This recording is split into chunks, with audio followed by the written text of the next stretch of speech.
Vous êtes spécialiste en gouvernance d'entreprise. Merci à vous d'être avec nous. J'ai le plaisir de recevoir Maître Khaled Bourayou. Bonsoir. Bonsoir. Vous êtes avocat. Merci d'avoir accepté notre invitation. Oui. Et j'ai le plaisir de recevoir également Mabrouk Aïb. Bonsoir. Bonsoir. Vous êtes membre du collectif de réflexion Nabni. Voilà donc pour le thème de ce soir qui va évoquer, comme vous le voyez à l'image, comment faire un nouvel État sans corruption. C'est la thématique et la problématique que nous discutons. Mais avant de l'aborder, je souhaiterais vous faire réagir par rapport à la déclaration d'hier du chef d'état-major de l'armée nationale populaire, Ahmed Gaïd Salah, qui demande au Conseil constitutionnel d'appliquer l'article 102 de la Constitution et donc de déclarer le chef de l'État inapte à exercer ses fonctions. Une première réaction avec vous, Mabrouk Aïb.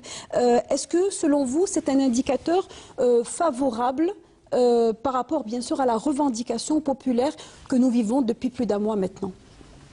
Très bien. Donc, pour cette question, je répondrai à titre personnel. L'avantage de cette approche, de cette proposition, c'est qu'elle est conforme à la Constitution. Donc, de ce point de vue-là, c'est une bonne chose. Après, si on revient aux attentes du mouvement populaire et de ce que la population exige, c'est avant tout la mise en place d'un état de droit. Le sujet aujourd'hui, c'est la corruption, mais clairement, c'est de mettre fin à la corruption, c'est d'avoir une justice indépendante, c'est d'avoir des libertés, etc. Donc, l'article 102 ne va pas résoudre tout ça, c'est très clair. Après, le challenge qu'on a, c'est que l'avantage d'avoir cette solution qui est conforme à la Constitution, elle apporte aussi des difficultés. L'attente des citoyens, c'est aussi d'avoir des représentants légitimes.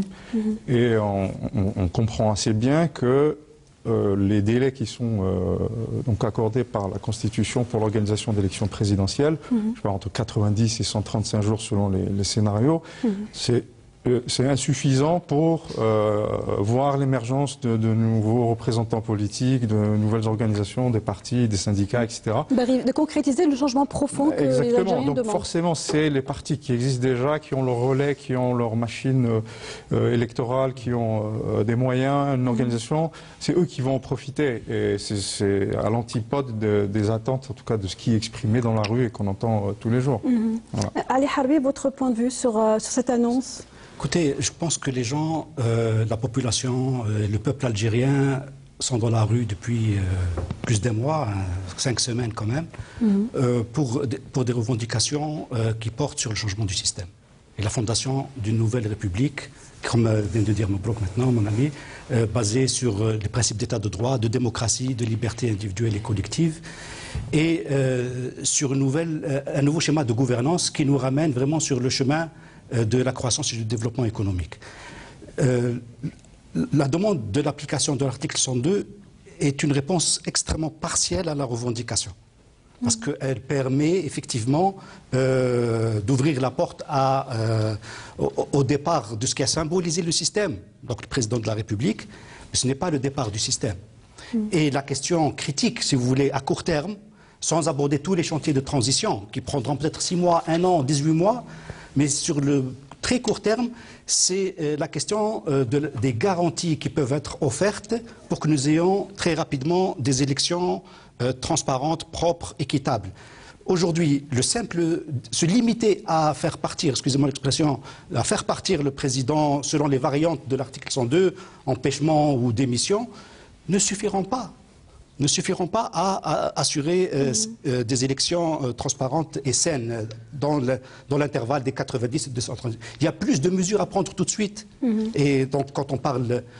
si, supposons que le président démissionne ou soit empêché dans les quelques heures qui suivent, on n'a pas de gouvernement.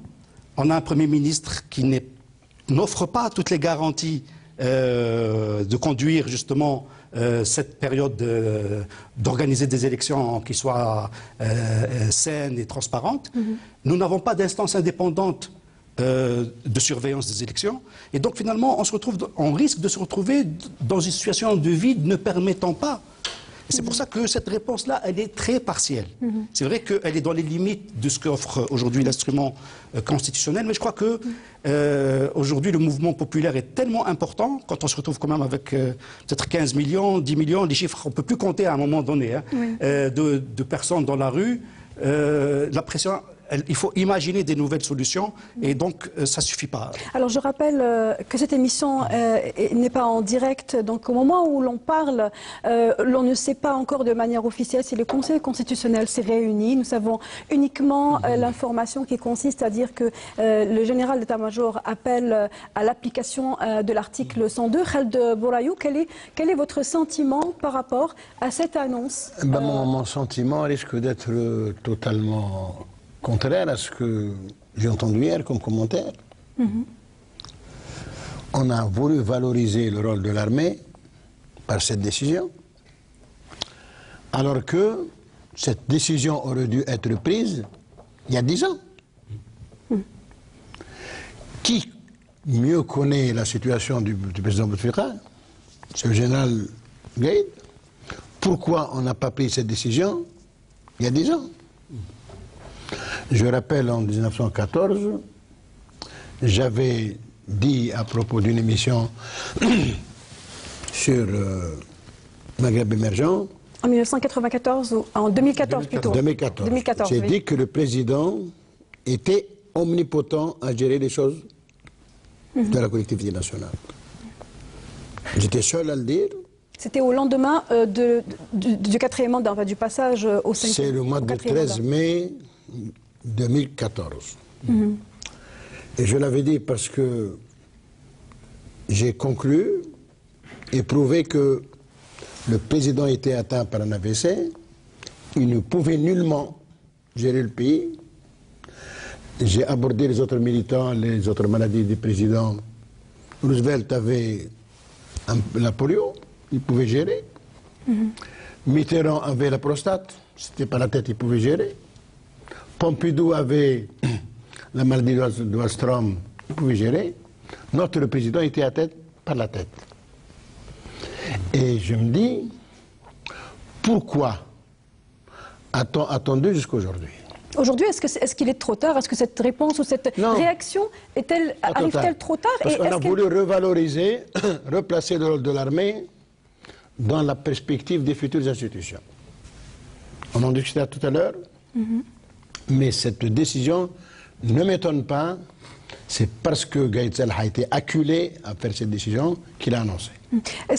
Quelle serait la suite probable dans le cas, bien entendu, où le Conseil constitutionnel invoque un conseil et qu'il propose l'application de cette mesure au niveau de l'Assemblée telle que le stipule la Constitution? Est-ce que vous pensez que la voix du peuple va se dire il y a un pas en avant, il y a une volonté positive à vouloir apporter une solution à cette crise? Khaled Bourayou. Madame, à mon avis, ce pays a été géré durant 10 ans, 15 ans par l'imposture. On a menti au peuple. On a dit que le président était bien, qu'il vaquait à ses occupations, alors que tout le monde savait qu'il ne bougeait pas. Est-ce que, avec de l'imposture, du mensonge, on peut gérer un pays? Eh bien, que les nouvelles institutions doivent, à mon avis, valoriser la vérité. Il n'y a pas un système politique aussi efficient que celui de la vérité. Il n'y a pas un système politique aussi efficient que celui de la transparence, des droits fondamentaux et des libertés. C'est pour ça que, sincèrement, je suis à la limite déçu par ces commentaires qui visent à valoriser le rôle de l'armée. Alors, entre autres revendications je n'aime pas utiliser la rue, mais la voix du peuple, parce qu'elle s'impose comme étant une voix, comme étant une force de proposition. Et par cette voix, à travers cette voix, l'on remarque énormément de revendications, et entre autres revendications, l'objet de cette émission ce soir, à savoir la corruption. Est-ce que l'on peut considérer qu'il y a une prise de conscience, ou bien que la prise de conscience a existé, mais qu'aujourd'hui, les Algériens, les jeunes notamment, qui sont dans ces marches populaires du vendredi, ne veulent plus de la corruption, Mabrouk Laïb. Absolument. Enfin, c'est pas nouveau. C'est juste que maintenant, elle s'exprime dans la rue. Mais ce ras-le-bol, on le connaît depuis déjà de nombreuses années, pour pas dire depuis toujours. Hein. C'est pas nouveau, mais maintenant, on le retrouve dans la rue. C'est les jeunes, mais c'est aussi des représentants de beaucoup de corporations. On a vu les avocats qui sont levés, des architectes, les médecins.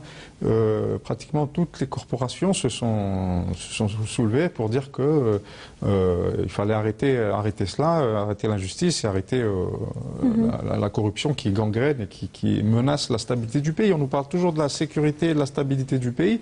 On sait très bien que le plus grand des dangers pour la stabilité du pays, c'est d'abord la corruption. Comment l'on peut décrire, s'il est possible de décrire, l'impact de ce fléau sur l'économie nationale aujourd'hui? Écoutez, Madame Rbissi, vous savez que, vous l'avez cité vous-même, le chiffre, donc le classement de l'Algérie, 105e sur 181 pays. Nous sommes dans le troisième bloc, si vous voulez, du classement. C'est-à-dire les pays où la perception, parce qu'on parle de perception, parce qu'on n'a pas de données quantitatives pour dire, d'accord, il y a des estimations, c'est très délicat. Donc, c'est des perceptions qui sont faites, qui sont exprimées plutôt. Et on est dans le troisième bloc, ce qu'on appelle les pays où le niveau de corruption est critique. À la différence du deuxième bloc ou du premier bloc, où on a des niveaux de corruption acceptables ou des niveaux de corruption négligeables, très bas. Comme par exemple certains pays d'Europe du Nord, etc., où il y a des faits de corruption exceptionnels, très rapidement médiatisés, les gens sont sanctionnés très vite, etc. Ensuite, il y a des pays où la corruption est dite tolérable, et il y a des pays où la corruption est critique, comme nous, et il y a le dernier quart où c'est vraiment des situations catastrophiques, des États faillis, et donc c'est d'autres configurations. Donc dans le bloc dans lequel nous sommes, la quantification du problème de corruption est liée au fait que le niveau de corruption met en danger les perspectives de développement. C'est-à-dire que pour prendre une image très simple, si moi, pour vous donner un marché, je prélève 2%, vous pourriez accepter. Et la population, l'opinion publique pourrait dire, on s'en fout, c'est l'important, c'est le développement. C'est un peu ce qui s'est passé pendant 50 ans. Mais si le niveau de prélèvement, le niveau de détournement atteint un certain seuil qui met en cause le développement même du pays, c'est là où on est dans une situation critique de corruption. C'est-à-dire que, en fait, et on prend l'exemple qu'on a aujourd'hui, si le niveau de richesse qui s'évapore, qui est dilapidé, qui est transféré sur des intérêts privés, est supérieur à nos besoins de développement, c'est là où on dit, attention, il faut tirer la sonnette d'alarme, et nous sommes dans le rouge. Et je crois qu'aujourd'hui, même si on n'a pas... Il y a beaucoup d'estimations qui disent, effectivement, l'Algérie est dans le rouge. Les niveaux de prélèvement, entre guillemets, du fait des détournements, des surcoûts, des surfacturations, tout étant lié à un système de corruption, ces niveaux de prélèvement-là remettent en cause et mettent en danger le développement économique et social du pays. Oui. Et c'est là où on est arrivé aujourd'hui. Khaled Bourayou. Moi, je pense que de l'expérience que j'ai des tribunaux, des affaires de corruption, aujourd'hui, le système politique est un sous-ensemble du système de la corruption. La corruption est une régulation de l'activité sociale et un modèle d'organisation des institutions politiques. Je vous prends un exemple. Il y a corruption au niveau de l'organisation du système politique où chacun tient sur l'autre un dossier de corruption. Et à un moment de régulation de l'activité sociale, économique, on crée, on met à la surface une affaire de corruption. Cette affaire est rappelez-vous Sonatrach, rappelez-vous de l'Est-Ouest. C'est des affaires qui ont été mises en œuvre à des moments précis. Là où la corruption atteint un niveau insurmontable, qu'on donne des preuves. Or, aujourd'hui... C'est lorsqu'elle atteint une taille critique, on va dire. Hein. Ce n'est que lorsqu'elle atteint une taille critique. Je vous donne un exemple. Le fait qu'on ait un poste de responsabilité, nous sommes déjà dans une position de corruption. Pour que le ministre prenne son téléphone et dise arrêtez une telle importation, c'est un niveau de corruption. pour que le ministre dise vous ne pouvez pas, M. Rebrab, investir conformément aux droits d'entreprise, c'est un niveau de corruption. C'est un abus, non? C'est la gestion même du système qui est corruptive. C'est ça ce qu'on a tendance à oublier. C'est la corruption qui nous gère. Et aller vers d'autres institutions, c'est aller vers mettre un terme à la corruption. Et je vous assure que ce sera très difficile. Parce que l'érection de nouvelles institutions ne peut procéder ni d'un formalisme, mais d'une volonté certaine politique de donner à l'institution toute sa valeur. Je vous donne un exemple. Le mariage est un acte d'état civil. Mais derrière le mariage, il y a un amour. Quel est le meilleur qui tient le mariage? Est-ce que c'est l'amour ou c'est l'acte d'état civil? Ben, c'est l'amour. On a fait des institutions, mais elles sont vides. L'Assemblée nationale populaire. Alors justement, on va essayer de décortiquer, essayer de comprendre où sont les failles. Est-ce que les failles résident dans l'élément humain ou bien est-ce que les failles réellement structurelles sont au niveau de la réglementation de la Constitution? Est-ce que vous êtes d'accord déjà sur ce que disait Ali Harbi? Est-ce qu'aujourd'hui le niveau de corruption a atteint un tel degré qu'il déséquilibre, on va dire, il déséquilibre les capacités financières de l'Algérie à pouvoir? Est-ce que la situation dans laquelle nous sommes sur le plan financier est due essentiellement à la corruption? Est-ce que l'on peut faire ce constat aujourd'hui selon vous? Absolument, absolument. Faites plus loin que ça. C'est pas juste les 2% que va prendre le fonctionnaire ou là. C'est surtout le marché tel qu'il va être réalisé et tout l'impact que ça a sur en fait la concurrence, sur tout l'écosystème qui peut être industriel. Le choix de l'opérateur. C'est que après c'est complètement biaisé. C'est que les opérateurs vont s'organiser pour s'intégrer dans cet écosystème de corruption. Je voudrais aller un peu plus loin que ce que dit Maître Bourlaïou quand il dit que le système politique est un sous-système de la corruption. C'est-à-dire que j'ai l'impression que toute l'armada réglementaire, etc., on a l'impression qu'il est conçu pour pousser les gens à sortir des clous, à sortir de la loi, à sortir de la réglementation, puisqu'elle est souvent inapplicable et très souvent à la discrétion du fonctionnaire ou du responsable public. Donc on a l'impression qu'il y a une ingénierie derrière. Ça, c'est le premier élément. L'impact, on le voit évidemment sur les grands projets, l'autoroute Est-Ouest, où on voit à quel point... Oui, le temps que ça a pu prendre et tout l'argent que ça a pu coûter. Les coûts et les malfaçons, c'est tout ça, mais ça on peut le généraliser à pratiquement tous les secteurs. C'est un impact direct sur la plupart des secteurs, c'est parce qu'en fait, ce qui se passe, c'est que, mais je pense que c'est un sujet sur lequel on va revenir, c'est quand si vous voulez, quand chaque opérateur économique perçoit que c'est qu'à travers la corruption qu'il pourra atteindre, en tout cas c'est dans l'esprit de beaucoup de gens, c'est qu'à travers la corruption qu'on peut avoir des passe-droits et qu'on peut obtenir des marchés, on ne se développe pas normalement. Une entreprise ne va pas se développer normalement. Elle va pas on compte sur un seul argument, celui du clientélisme, du rapprochement. Plutôt que d'essayer d'améliorer sa qualité, d'améliorer ses performances, de recruter les meilleurs, de les payer de la meilleure manière, on va essayer de trouver quelles sont les bonnes personnes à soudoyer pour obtenir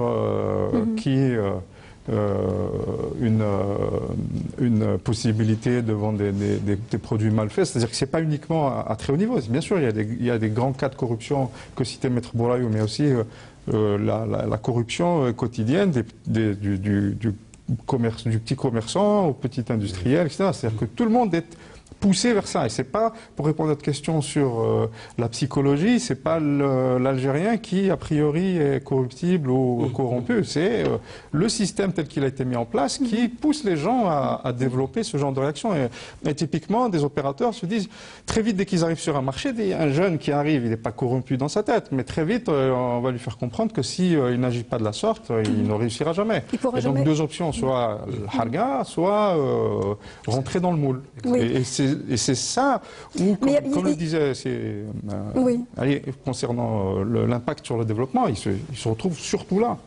Mais Mabrouk-Aïb, il y a aussi la troisième catégorie, ceux qui en fait n'ont pas les moyens de corrompre. Et ceux-là, évidemment, en général, ils mettent la clé sous le paillasson. Il y a aussi cette catégorie une question peut-être un peu, bon, elle est un peu profonde ou pas, mais si c'est possible de répondre rapidement et de dire en fait, est-ce que ce sont les méga projets, on va dire, les méga projets de corruption qui ont permis à toutes les autres sphères économiques d'adopter, on va dire, ces comportements de corruption, ou bien est-ce que c'est un ensemble qui est arrivé en même temps? Est-ce que c'est une musique, est-ce que c'est un ton qui a été donné d'en haut, on va dire, à partir des grands projets, au moment où l'Algérie a engrangé énormément d'argent? Absolument. Je pense que, si je peux répondre, en fait, le passage d'une situation de corruption anecdotique, ponctuelle, à un système de corruption.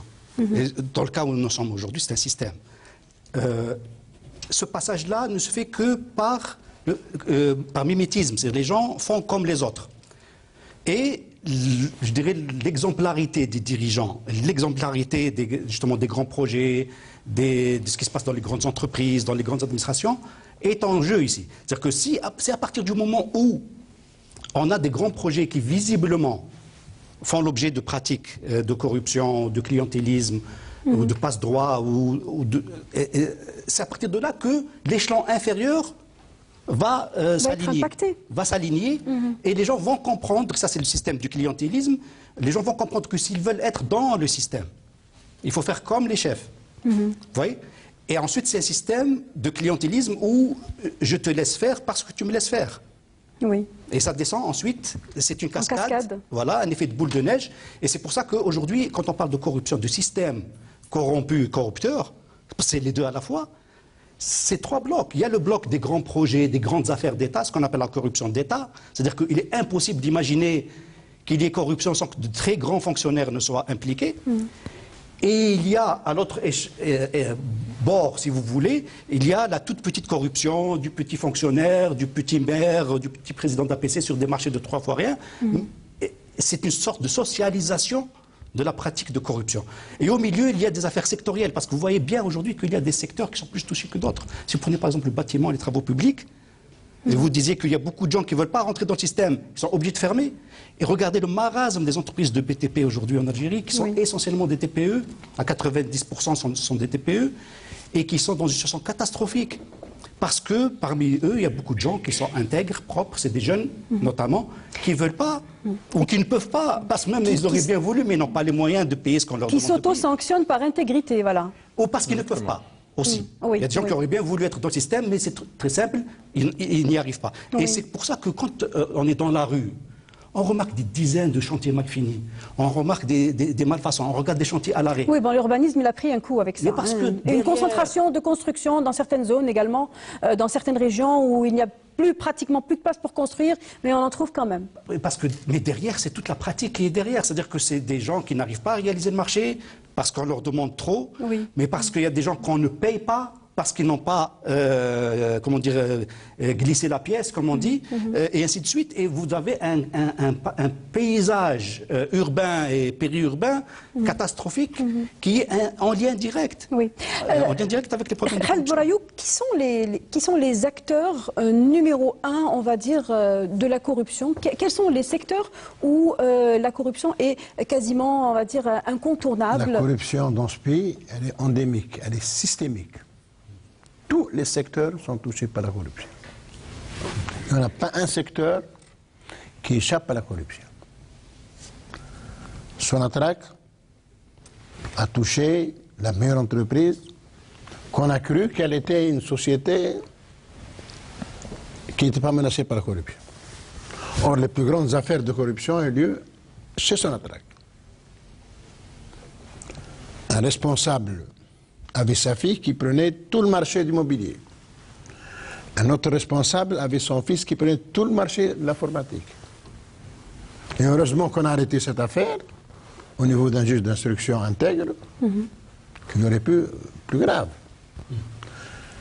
L'affaire Est-Ouest, de la révélation de l'ambassadeur lui-même, un responsable de l'État a eu sa contrepartie à l'ambassade d'Algérie à Pékin. Et vous voyez, le dossier est accablant. Un ministre qui se fait remarquer et se met en valeur par... Comment expliquer aujourd'hui que ces affaires aussi grandes qu'elles aient pu être et qu'elles aient impliqué des personnalités très importantes au plus haut degré de l'État ont pu être étouffées à travers toutes ces années? Ah, ça nous amène à la perception du système politique en Algérie. Les gens viennent travailler dans le système, dans le secteur public, pour s'enrichir. Avant, les magistrats venaient pour le sacerdoce, pour l'application du droit. Aujourd'hui, ils viennent pour s'enrichir. Je vais vous raconter une histoire qui est accablante. Ma cliente a bénéficié d'un terrain en 1996. Elle a fait condamner les occupants. Elle a fait condamner le fils des occupants qui a produit un titre de propriété, qui était faux, condamné par le tribunal criminel. Ce monsieur revient 20 ans après contre ma cliente, il la condamne. C'est quoi ça? C'est pas de la corruption? Je peux vous assurer que la corruption, c'est le mal. On avait cru à un certain moment que c'était l'arabisation, que c'était... Mais la corruption, c'est le mal de ce pays.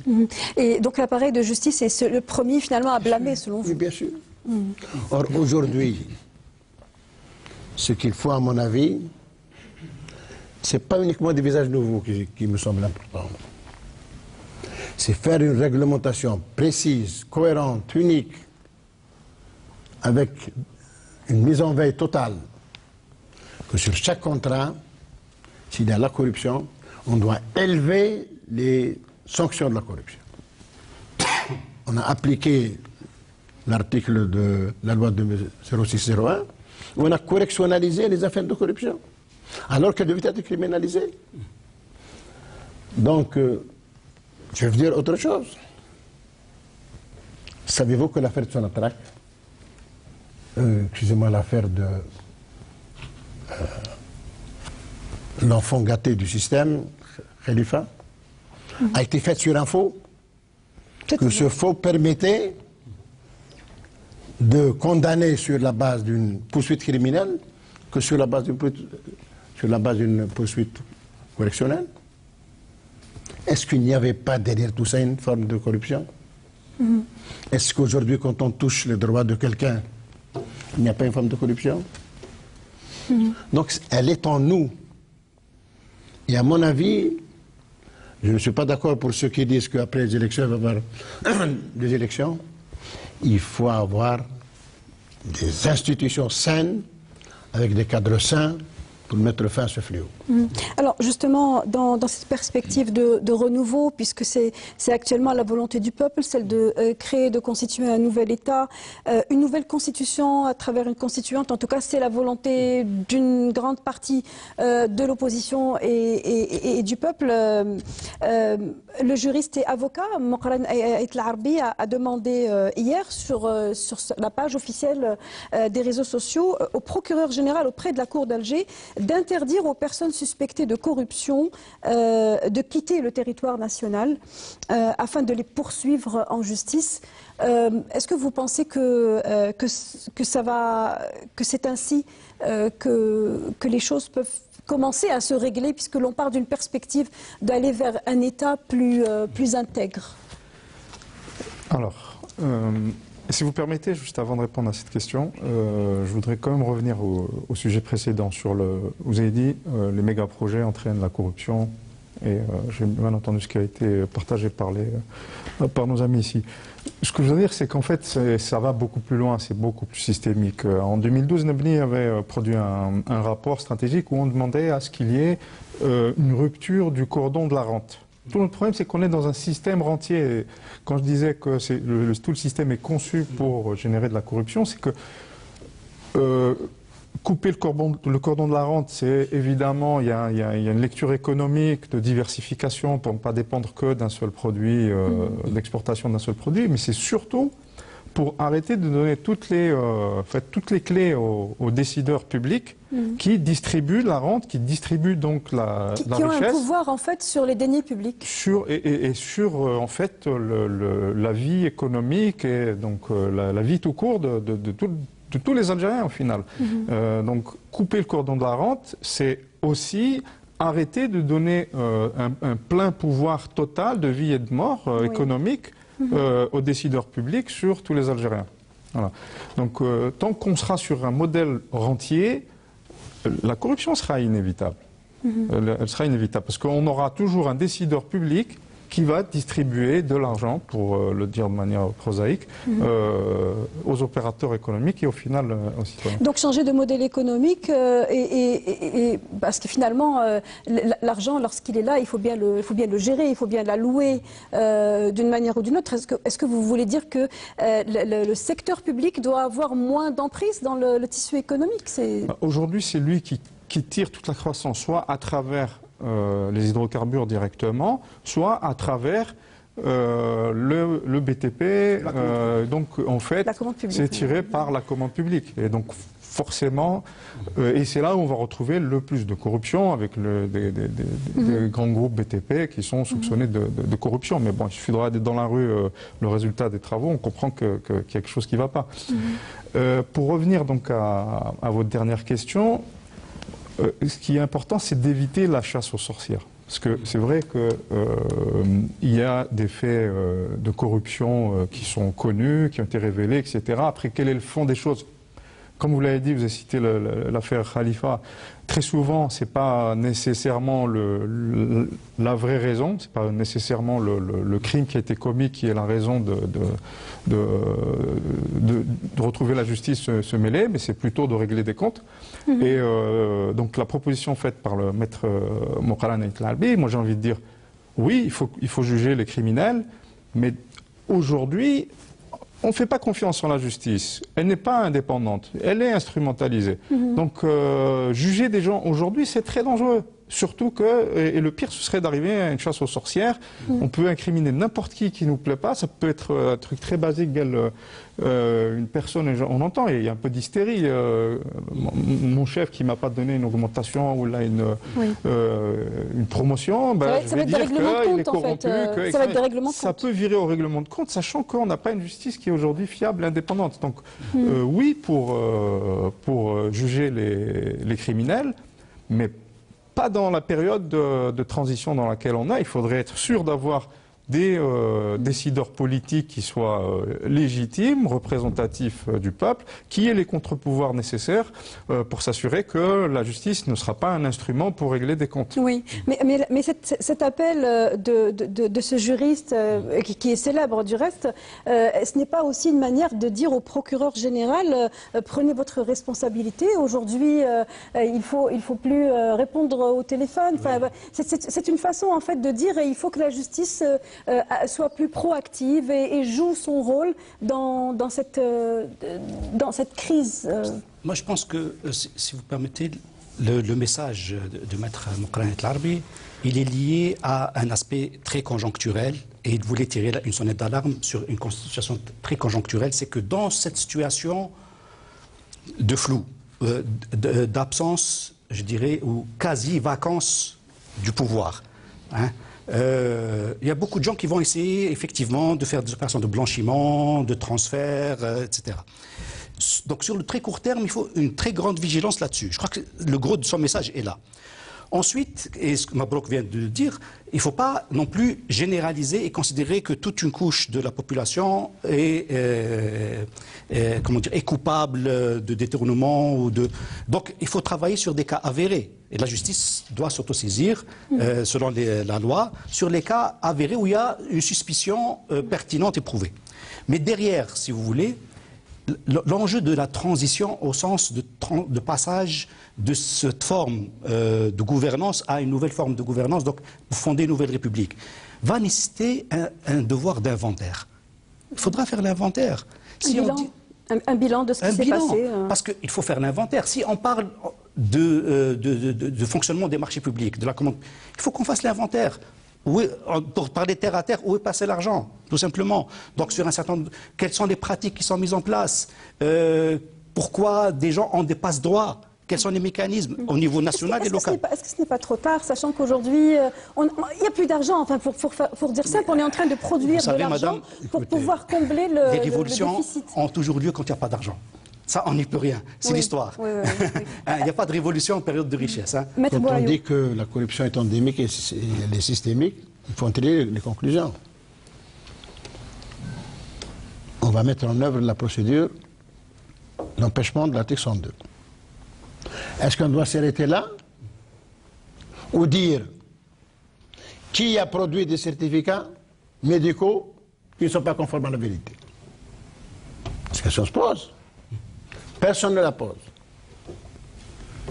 Et c'est dramatique que nous ne puissions pas avoir le certificat de santé qui a été donné au président de la République. Vous mettez ça sur le même piédestal qu'un acte de corruption, Maître Bien sûr. Bourayou. Tout dérèglement de l'institution est une forme de corruption. Parce que la corruption doit être encadrée par le droit. Comment on peut savoir aujourd'hui qu'il y a un état d'empêchement et on n'a pas une idée sur le certificat médical du président de la République? Sur la corruption. Qui est qui? Qui va juger qui? La corruption est endémique. Donc vous considérez que cet appel n'a pas lieu d'être, il n'y a pas lieu aujourd'hui de réagir? Il y a de grosses affaires. Je vous donne un ou deux. Sans citer de nom, hein, ça c'est clair. L'ancien ministre de l'Industrie a enlevé des marques à quelqu'un, il les a données à quelqu'un d'autre. Comment vous expliquez ça? Est-ce que c'est une forme d'organisation?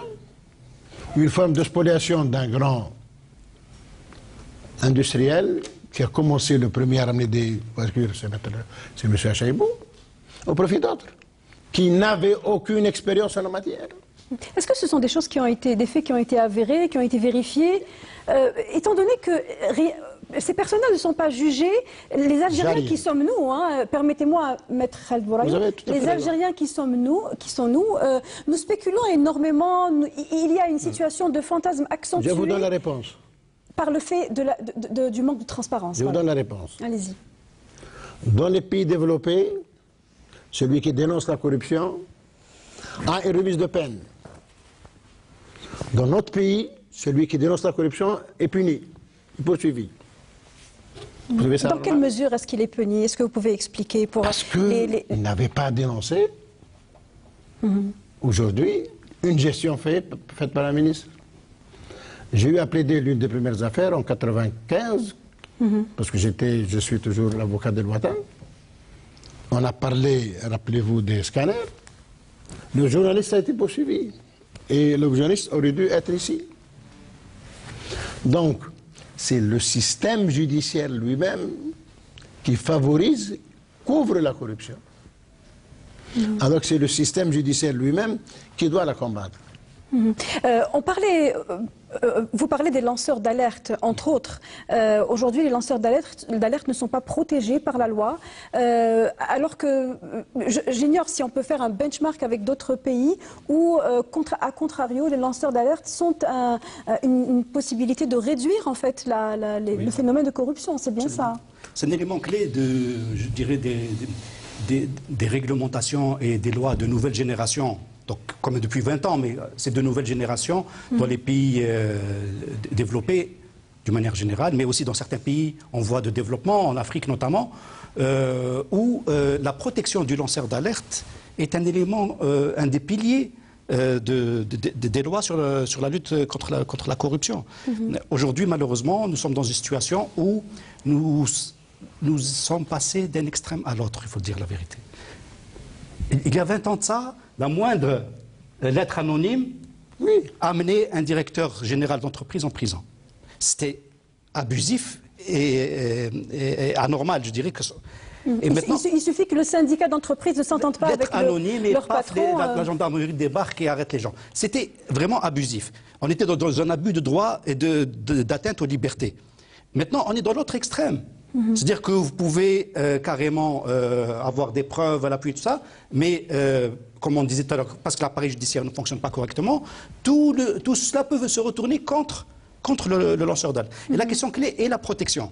Parce que justement, si vous prenez dans n'importe quel, pour parler de benchmark dans d'autres pays, la lettre anonyme n'est plus acceptée. Il faut que le lanceur d'alerte se déclare. Mais il se déclare à la justice, c'est-à-dire qu'il est protégé, il est anonymisé, et il n'est pas jeté en pâture, je dirais, dans le public, il est protégé. Mais la justice sait qui a déclenché l'opération, parce qu'il faut qu'il soit crédible, etc.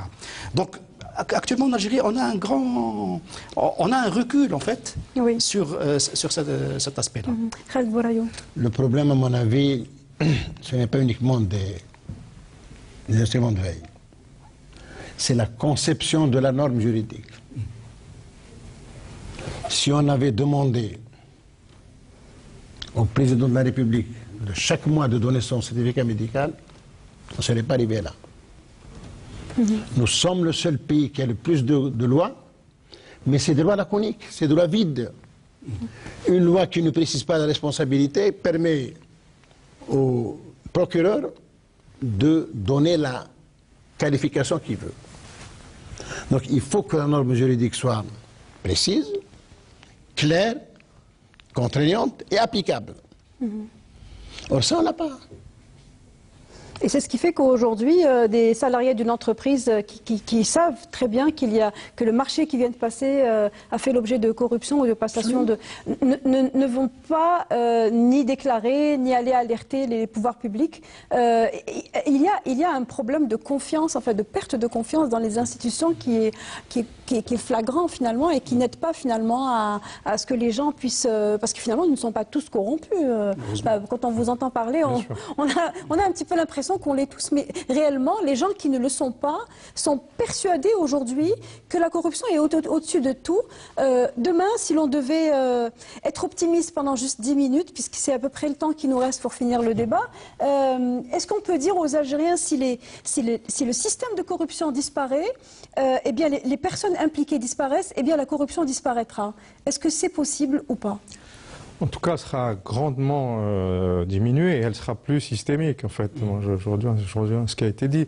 Une des premières problématiques, c'est évidemment la législation qui n'est jamais aboutie, qui donne un pouvoir discrétionnaire énorme à certains agents publics. Chacun interprète à sa manière et donc à partir de là, c'est la porte ouverte aux abus et à la corruption. Donc nettoyer tout cela est primordial, simplifier, nettoyer. Ce qu'avait publié Nabni, donc plusieurs reprises, on avait fait des propositions en termes d'amélioration de la gouvernance publique. C'est d'abord la transparence de l'État, c'est de publier des comptes. On vient de sortir très récemment, la semaine dernière, Nabni a lancé une série de papiers, donc ce qu'on appelle les chantiers de la refondation. On va s'intéresser à comment s'assurer que la transition démocratique se passe dans le mieux possible et surtout faire en sorte que la société civile puisse peser de son poids. Oui. Une des mesures qui pourrait être mise en œuvre rapidement, plutôt que d'aller essayer de punir ou de trouver des corrompus ou des gens qui sont en train d'accélérer la prédation aujourd'hui, mieux vaut arrêter l'hémorragie et obliger notamment la Banque centrale, le Trésor public à publier des états de manière hebdomadaire afin que l'opinion publique, afin que les experts puissent alerter si besoin est. Et on sait qu'il y aura beaucoup de choses à dire. Donc c'est ça, c'est surtout d'abord juguler plutôt que d'essayer d'attaquer des criminels, on ne sait pas qui c'est, de quelle manière ils vont être jugés, etc. Ça risque de créer une pagaille monstre. Je pense que c'est pas ça l'urgence aujourd'hui, c'est vraiment de mettre en place des outils qui permettent de calmer les choses et d'avoir plus de visibilité. Donc, une transparence, c'est indispensable. La justice il y a forcément des mesures à prendre, mais elles prendront peut-être un peu plus de temps, notamment s'assurer que l'indépendance des juges, s'assurer que c'est pas une justice au téléphone. Donc, en tout cas, nous allons continuer à publier un certain nombre de mesures qu'on est en train de débattre avec les citoyens. Mais pour moi, aujourd'hui, l'urgence, c'est d'assurer de la transparence pour s'assurer que la dérive soit contenue. Donc, faire des exemples, on va dire, à exposer devant la population, ce n'est pas... Pour vous, Ali Harbi, est-ce que c'est on va dire la mesure numéro 1 à envisager pour que demain, la corruption ne continue pas à perdurer? Non, je ne pense pas que mettre des gens sur l'échafaud soit productif. Surtout que, Mabrouk l'avait souligné tout à l'heure, il y a quand même une dimension liée au système économique lui-même. Donc ça veut dire que demain, on peut raser une dizaine de têtes ou couper une dizaine de têtes aujourd'hui, mais si demain le pétrole remonte et qu'on se retrouve sur les mêmes pratiques de distribution de la rente, on va régénérer une autre dizaine ou une centaine de prédateurs, d'oligarques prédateurs. Donc en fait, ce qu'il faut changer, c'est le système. Et je crois que derrière cela, j'avais parlé tout à l'heure de devoir d'inventaire. Au lieu de s'attaquer à des personnes, mais il faut faire un inventaire parce que le peuple algérien a droit à la vérité. Vous avez parlé tout à l'heure de fantasme. C'est vrai qu'il faut sortir du cadre du fantasme, de la spéculation, de la suspicion généralisée. Et c'est pour cela qu'il faut dire que voilà, c'est vrai, qu'est-ce qui s'est passé, qu'est-ce qui a été dilapidé, détourné, qu'est-ce qui a été transféré à l'étranger. Il faut dire la vérité. Les grands dossiers qui aujourd'hui font les discussions un peu partout, il faut les solder. L'autoroute Est-Ouest, d'autres. Il faut solder ces dossiers-là, il faut pas les... Ils sont ouverts. Qui peut aujourd'hui... J'arrive, si vous permettez justement. Aujourd'hui, il y a 4 types de mesures clés. Si on ne les prend pas... La première, c'est le niveau politique. Tout à l'heure, on parlait de confiance. Si on n'a pas une nouvelle génération de dirigeants politiques qui remet de la confiance dans le circuit, donc de par leur qualité intrinsèque, leur personnalité et leur vision politique, c'est le niveau politique. Aujourd'hui, pourquoi tout le monde est dans la rue? Parce qu'on ne fait plus confiance à cette élite dirigeante, y compris la classe politique. Ils sont affectés. Et les dirigeants sont affectés du plus haut niveau de la présidence jusqu'au président d'APC. On ne fait confiance à personne. Donc il faut une nouvelle génération, il faut renouveler le personnel politique. Deuxième aspect, il est institutionnel et légal. Aujourd'hui, vous vous rendez compte qu'on a une Assemblée nationale qui n'a jamais abordé en discussion comme ça, libre, le sujet de la corruption. Il faut que les institutions soient là. Il faut qu'on ait un organisme indépendant de surveillance de la corruption. Qu'elles épousent leurs responsabilités constitutionnelles, ne serait-ce que cela. Absolument. Et bien sûr, la refonte du cadre légal et réglementaire. Ensuite, il faut arriver aussi au niveau entreprise, au niveau purement économique. La corruption est une perte de valeur pour l'entreprise, est un risque, que ce soit pour le corrupteur ou le corrompu. Et donc, il faut mettre en place aussi des règles de gouvernance d'entreprise. Des règles... Et ça, c'est très important. Aujourd'hui, on a des grandes entreprises, publiques ou privées, qui fonctionnent dans l'opacité totale. On parlait tout à l'heure de transparence. Il faut imposer de la transparence, mais il faut aussi imposer du contrôle interne. À travers les conseils d'administration, à travers des procédures. Il faut qu'il y ait un contrôle interne pour que, justement, on puisse freiner, à l'intérieur même de l'entreprise déjà, la tendance de certains à vouloir s'inscrire dans le dernier point, il est social, si vous voulez. Tout à l'heure, vous avez parlé d'une chose, vous avez dit, est-ce que les gens, finalement, sont prédisposés à entrer... Non, les gens ne sont pas prédisposés à être corrompus ou à accepter cette corruption, mais à un moment donné, ils se sont tus. L'Algérien s'est tu pendant 20 ans. Aujourd'hui, il ne veut plus se taire. Donc ça veut dire que le comportement des gens doit changer. Ce sera mon dernier point. Il faut vraiment que les gens, maintenant, quand ils voient quelque chose d'anormal, il faut qu'ils le disent. Et derrière, il faut qu'il y ait des numéros d'appel, il faut qu'il y ait des organismes indépendants de signalement, etc. Il faut qu'ils soient protégés derrière, bien sûr. Et bien sûr. Maître Al-Bouraïm. Moi, je considère premièrement que tant qu'on a la volonté politique, tout est possible.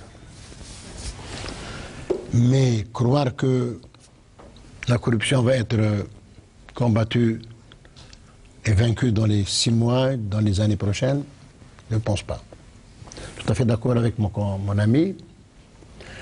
L'affaire de la corruption est une affaire, non pas de la justice, mais de toute la société. Parce que la corruption qui est un détournement des biens touche les biens de la collectivité nationale. Ne touche pas les affaires d'une famille, mais les biens de la collectivité nationale. Donc, transparence, une norme précise, ça c'est important. À mon avis, un suivi permanent et surtout la conscience que celui qui gère le bien de la collectivité doit en rendre compte parce que la corruption est un appauvrissement de la société. Faut-il faire des exemples, Maître Bourayou? Faut-il mettre, voilà, comme disait Ali Harbi, mettre sur le bûcher un certain nombre d'acteurs qui ont été réputés politiquement très connectés et donc ayant corrompu ou ayant été corrupteurs? Est-ce qu'il faut faire aujourd'hui des exemples pour que demain la chose ne se reproduise pas, ou bien est-ce que c'est une démarche contre-productive? Nous avons une réponse. Il y a aujourd'hui, depuis un mois, un mouvement extraordinaire qui pourrait être considéré comme un mouvement révolutionnaire parce qu'il vise à changer des institutions, parce qu'il sait que la corruption c'est elle qui a généré ces institutions ou les a bloquées. Un grand philosophe, Bachelard, disait la connaissance c'est la somme de toutes les erreurs corrigées. Qu'on corrige nos erreurs, qu'on ne fasse pas les mêmes bêtises. Et je peux vous dire une chose, il faut, à mon avis, 3 ou 4 axes qui sont importants dans le fonctionnement des institutions. La liberté d'abord, parce que la liberté d'entreprendre. Je ne vois pas pourquoi on interdit à quelqu'un de réaliser une entreprise. Les droits fondamentaux, qui, eux, garantissent la dignité humaine et garantissent la position du citoyen, et le citoyen a un droit de regard sur le fonctionnement de l'institution. Et nous avons la justice sociale. Que le revenu national ne soit pas le produit de 5 ou 6 personnes, le revenu national doit être servi à toute la population, dans l'équité. Donc, il faut un esprit nouveau. Est-ce que cet esprit-là, aujourd'hui, si on devait revenir à la Constitution, puisque la Constitution fait débat en ce moment, est-ce que ces aspects-là apparaissent dans la Constitution et ne sont juste pas considérés, respectés, appliqués? Ou bien est-ce que l'on doit créer un texte constitutif de l'État qui va être à même d'inscrire les fondements que vous venez de citer? Quand on dit le droit, la liberté d'entreprise, cela veut dire que quelqu'un peut investir n'importe où. Pourquoi on interdit à la de le faire? Mais ça, c'est quelque chose qui existe. Hein. Nos lois le permettent aujourd'hui, hein, oui. On est d'accord. Voilà. Donc, la liberté d'entreprise, la liberté de circuler, la liberté d'accumuler, tout ça, c'est des libertés qui doivent être garanties aux citoyens. Et aujourd'hui, le citoyen a un rôle de contrôle sur la société. La presse, 25 ans, on a pratiquement condamné la presse. Et ceux qui sont venus aujourd'hui dénoncer, c'est la presse. Rappelez-vous des procès d'Omar Belouchat, etc. Et pour terminer, je vais vous raconter la dernière. Rapidement. Quand un procureur demande à un journaliste, vous devez dire la vérité, le journaliste n'est pas un prophète. La vérité, elle est divine. Mais que la justice fonctionne normalement. Un dernier mot justement à ce sujet-là, puisque c'était la dernière question. Le rôle de la société civile, le rôle des médias également sont importants. Est-ce que... on ne va pas parler des médias, puisque vous venez d'en parler, Maître Bourayou, et je vais me sentir visée fatalement. On va parler de la société civile. Aujourd'hui, si on sait que Nebni a commencé le débat avec la société civile déjà bien avant cette crise politique, bien avant le 22, et des agoras sont organisées en ce moment d'ailleurs. On peut le voir sur le site et la page Facebook de Nebni. Les gens peuvent s'associer à vos discussions, à vos réflexions. Aujourd'hui, quel rôle peut jouer la société civile pour contrer la corruption? Le rôle de la société civile est extrêmement important, et c'est parce qu'il a été totalement bridé qu'on en arrive à l'état de fait dans lequel nous sommes aujourd'hui. Et donc il faut absolument que le mouvement populaire qui existe aujourd'hui, la mobilisation, conduise à la mise en place de contre-pouvoirs de la société civile, donc les libertés individuelles et collectives qui étaient évoquées, notamment l'ouverture à des syndicats qui soient libres, qui soient vraiment représentatifs des travailleurs, à des associations. C'est pratiquement impossible de se constituer en association avec la nouvelle loi de 2012. Déjà, c'était difficile dans le passé, c'est devenu pratiquement impossible. On a essayé nous-mêmes en tant que Nabni, juste pour l'anecdote, de se constituer. On a mis 3 ans et puis on a fini par abandonner tellement c'était impossible d'y arriver. D'être association. Oui, d'avoir un statut d'association et de pouvoir fonctionner normalement. Donc, mise en place de contre-pouvoirs, comme ça on n'a pas besoin. Les lanceurs d'alerte c'est bien, mais avoir des organisations, donc des citoyens qui soient organisés pour pouvoir peser sur la décision, pouvoir contrôler les décisions, c'est beaucoup plus efficient. C'est ce cas d'organisation qui a fait défaut pendant toutes ces années-là. Absolument. On n'en veut pas. C'est-à-dire que l'État, le système, on l'appelle comme on le veut, le pouvoir politique n'a jamais voulu. C'est indispensable. Il faut que le mouvement Hada, cette mobilisation permette d'arracher ces droits, de se les réapproprier. Parfois on les a eus, donc dans une petite courte période, après 88, ça a disparu avec la décennie noire. Et ça a été encore plus plombé donc les dernières années. Donc ce point est extrêmement important. Donc Nabni avait publié il y a quelques années un manifeste pour un état de droit. En fait, droit, c'est D-R-O-I-T-I-S, avec chaque lettre voulait dire quelque chose. D pour détacher de la rente, j'ai expliqué tout à l'heure pourquoi c'est important. R pour redevabilité, l'État doit être redevable.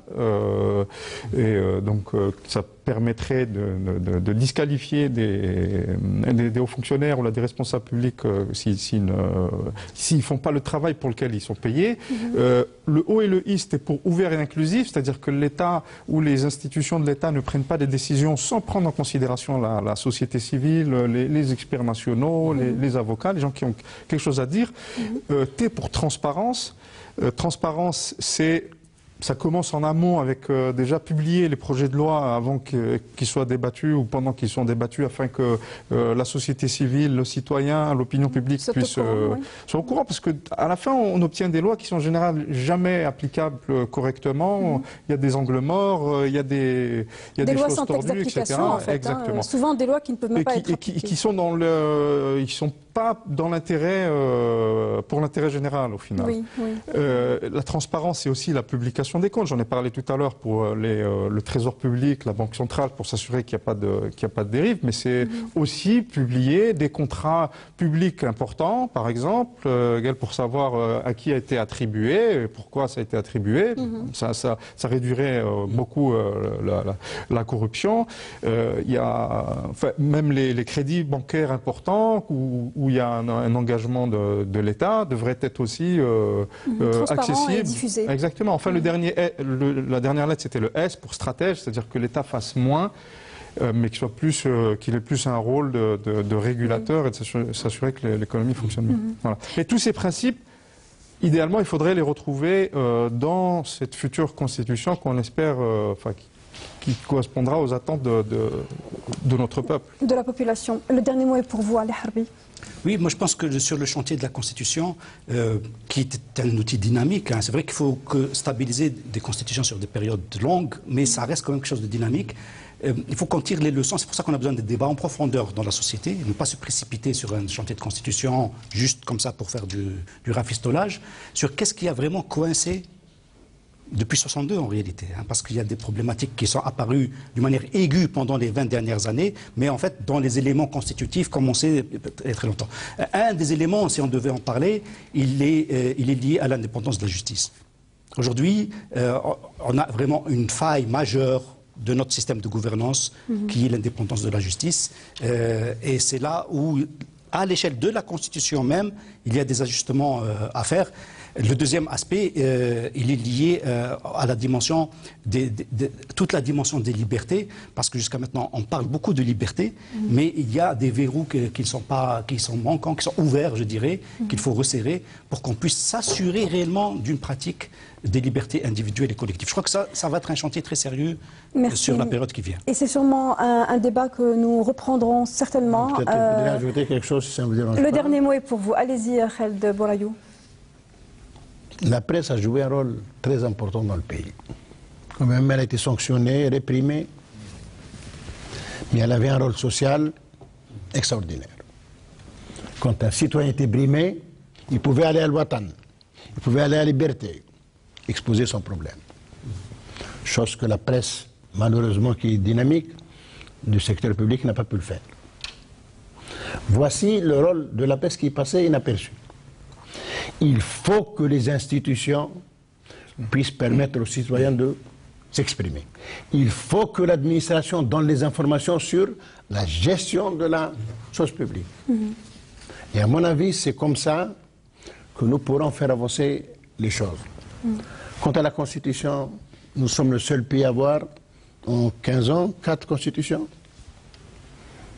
Le problème de nos constitutions, c'est qu'on ne les respecte pas. Le problème de nos constitutions, c'est qu'on en fait un apparat. Et bien aujourd'hui, il faut aller vers un système de vérité. Que chacun puisse retrouver sa place. Et on a géré le pays par l'imposture. Rappelez-vous quand on disait que le président était bien. Je terminerai jusque-là, mais... Merci à vous, Khaled Bourayou. On termine sur la note de la transparence et de la vérité. On espère qu'en tout cas, dans le cadre de cette émission, l'on puisse à chaque fois dire la vérité. Peut-être pas toujours toute la vérité, mais dire la vérité aux Algériens. Je rappelle que j'ai eu plaisir d'avoir avec moi ce soir M. Ali Harbi, spécialiste en gouvernance d'entreprise. Maître Khaled Bourayou, merci d'avoir été des nôtres. Et merci à vous, Mabrouk Aïb, membre du collectif de réflexion Nebni. Merci à vous de nous avoir suivis jusqu'au bout de cette émission. On se retrouve mercredi prochain pour une nouvelle thématique économique liée à l'actualité. Et pour revoir cette émission, rendez-vous demain sur notre chaîne entre 11h et midi. Sinon, comme d'habitude, le replay sur la chaîne YouTube, il sera en principe sur la chaîne YouTube de l'émission à partir de demain après-midi. Très bonne soirée à tous et à mercredi prochain.